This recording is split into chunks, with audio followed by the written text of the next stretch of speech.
Welcome to Weapon Blueprint, the weekly series where I, Gasoline Based, take you through every weapon in TF2 and put them up for review for your pleasure. The sun on the stick is the weapon we love to hate, alright? No one in their right mind thinks, oh hey, we've got a scout with a sun on the stick over here. I might need to pop this Uber instead of dropping. No way, that just doesn't happen. But is that statement actually justified, or is it just a myth? Let's find out. This weapon consists of 3 sections.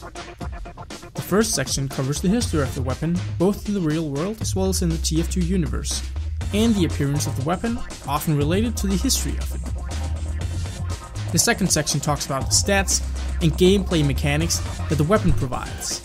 There will be made comparisons with both stock weapons and other unlocks, as well as in-depth analysis of the damage and timers that the weapon provides. The third section opens discussion about beneficial strategies using the weapon, featuring gameplay of the weapon itself. This section is open to discussion, as I can only speak my own opinion, so feel free to express your opinion in the comment section below the video. Take a gander at this picture. Seems familiar? Well, it certainly should. You're in the heart of the newest players in the TF2 scene. We've got Nucleus, we've got the Gibbous, the goggles, the badge, and the melee out. Like the scout in the scout video. Doesn't it look cute and defenseless? Well, let's test the myth about the sun on the stick and see if it in fact sticks up for itself. Let's get the stats out of the way first. The object is, and I quote from the official Team Fortress 2 wiki, an ornate jet black mace with orange veins topped with a glowing fury orb and black spikes. Now the in-game effects for this weapon are that it does 25% less damage, however it guarantees a crit if it hit a burning player. Note that there are random critical hits on this weapon, even though it might seem logical not to have it. The weapon is a promotional item that came in genuine quality together with the sharpened volcano fragment for people who pre-ordered the game Rift on Steam, that is before March the 1st, 2011. I'm not going to disguise the conclusion of this video because, as hard as I can, I haven't found anything positive about this weapon. It's simply impossible. The idea itself was good, I suppose, except for the fact that the weapon requires you to be just near a target, which is where the scattergun does the most damage. But besides that, the weapon does less damage than the scattergun as well. We can actually compare the DPS of the two weapons with data grabbed from the official Team Fortress 2 wiki. We will be assuming that we have 0 shots left in our clip, as it would if we were about to use our melee weapon, and that we will fire a shot every time we have one reloaded, aka the worst possible setup for the scattergun. Every attack and reload takes 1.385 seconds to perform, and up close it will do the maximum amount of damage, being 105. Calculating it out gives us a DPS of 75.81 point blank, with no clip and firing after each reload. On the other hand, we have the sun on the stick. A critical hit from the sun on the stick will deal 79 damage.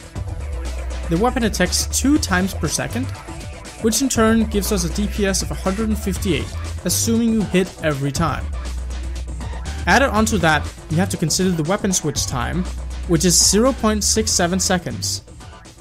This will give us a graph like this. The blue line represents the scattergun, the red is the sun on the stick, and the green is the default melee damage for the scout. This means that generally the scattergun will be better for short battles, and the sun on the stick if you're staying in the fight for a longer time. Now note that this graph is not completely accurate, as the damage does not come linear, but in bursts. However, I still think it proves a point. If you're going to attack a burning player up close, chances are he's hurt, and since the scout is a low HP class, you're not going to be fighting more than 1.5 seconds unless it's a heavy, and if it is, you're gonna die if you would fight with a heavy for longer than 1.5 seconds, especially in melee range. You either kill the enemy within the 1.5 seconds, or you're most likely dead, so the benefits of the sun on the stick are very weak. And this is not even considering the fact that you have to hit more than twice as many times with 100% accuracy with the sun on the stick and not being able to move out of melee range without losing all damage. And this is just comparing it to the bad, but think of the benefits you lose from using it. First of all, you won't be able to melee anything with any considerable amount of damage. Not that it's a big issue for Scout, but it's worth noting. On top of that, you lose the possible benefits of weapons like the Sandman, the Rap Assassin, and the Atomizer. Now, that being said, just because the weapon is terrible doesn't mean it's not a ton of fun to use. As a competitive player, I'm not used to having things like the Atomizer anyway, so having this little gimmicky melee on the side can be tons of fun. Now, I think the weapon is easy to fix. Retain the damage drawback, but make it do full damage on burning players. This will mean you can do a 210 DPS with it, which greatly increases the usability.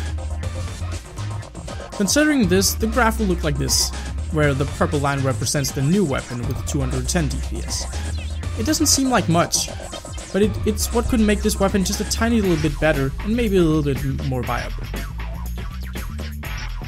I hope you enjoyed this episode of Weapon Inspection. I would like your help to pick next week's weapon. All you have to do is click the weapon you would like, and the one that gets the most votes will be featured in the next week's episode.